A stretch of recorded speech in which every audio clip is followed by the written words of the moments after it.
Easy education চ্যানেলের পক্ষ থেকে জানাচ্ছি অনেক অনেক শুভেচ্ছা। আশা করি শিক্ষার্থীরা সবাই ভালো আছো। আলহামদুলিল্লাহ আমিও ভালো আছি। আজকে আমি সপ্তম শ্রেণীর ৮ নং পৃষ্ঠার পাটিগণিত ১.১ অনুশীলনীর ২-এর ক, খ, গ ও ঘ নং অঙ্কের সহজ সমাধান করে দেখাবো। চলুন দেখি। তাহলে ভাগের সাহায্যে বর্গমূল নির্ণয় করো। ২-এর ক ২২৫। তাহলে এখানে আমার চিন্তা করতে হবে বর্গমূলের ক্ষেত্রে ১, ২, ৩ তিনটে বেজোড় সংখ্যা। তাহলে বেজোড় হলে একটা সংখ্যাকে চিন্তা করতে হবে।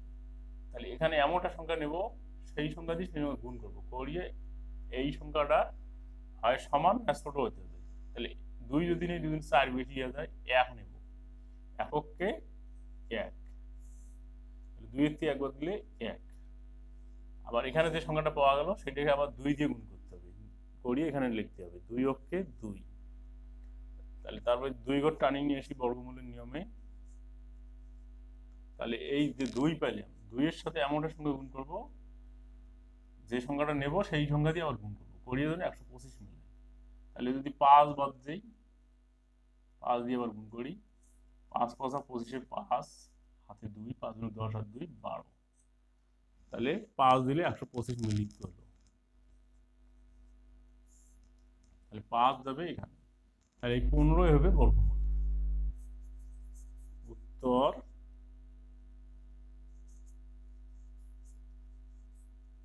নির্ণেয়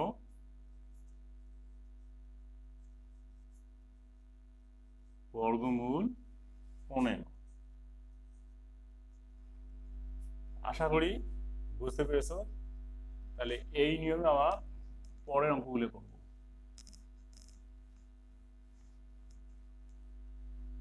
২-এর খ করি। ২-এর খ কি আছে? ৯৬১। তাহলে এখানেও ১, ২, ৩টে সংখ্যা। তাহলে বেজোড়, তাহলে প্রথম সংখ্যাটাকে কাজ করি, ৩ বাদ দেই, ৩ তিরিকে ৯ মিলছে। তাহলে এখানে আবার ৩কে ২ দিয়ে গুণ করি, ৩ দুগুণ ৬। তাহলে ২ ঘর নিচে নিয়ে আসি, ৬১। তাহলে এই ৬-এর সাথে আমরা ১ বসাই দিয়ে ১ দিয়ে গুণ করলেই ৬১ হবে। তাহলে ৬১কে ৬১। তাহলে এই ১ যাবে এখানে। উত্তর নির্ণেয় বর্গমূল সমান ৩১। তাহলে আবার এই নিয়মে পরের অঙ্ক গ নম্বর করব।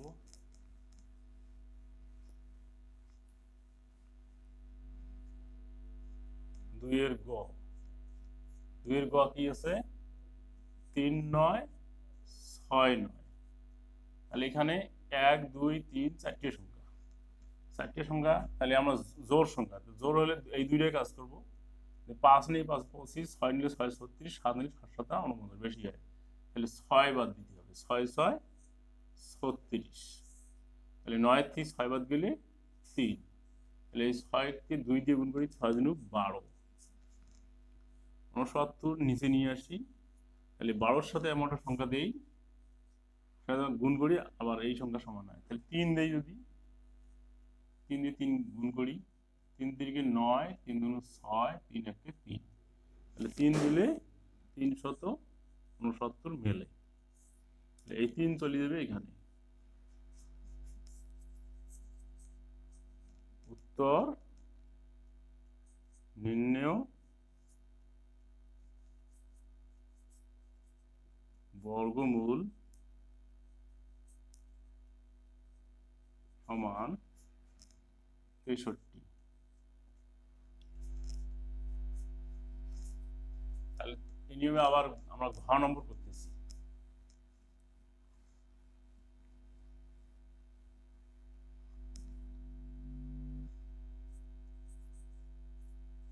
ঘ নম্বরে কি আছে? ১ ০ ৪ ০ ৪। তাহলে এখানে সংখ্যা গণব কয়টা?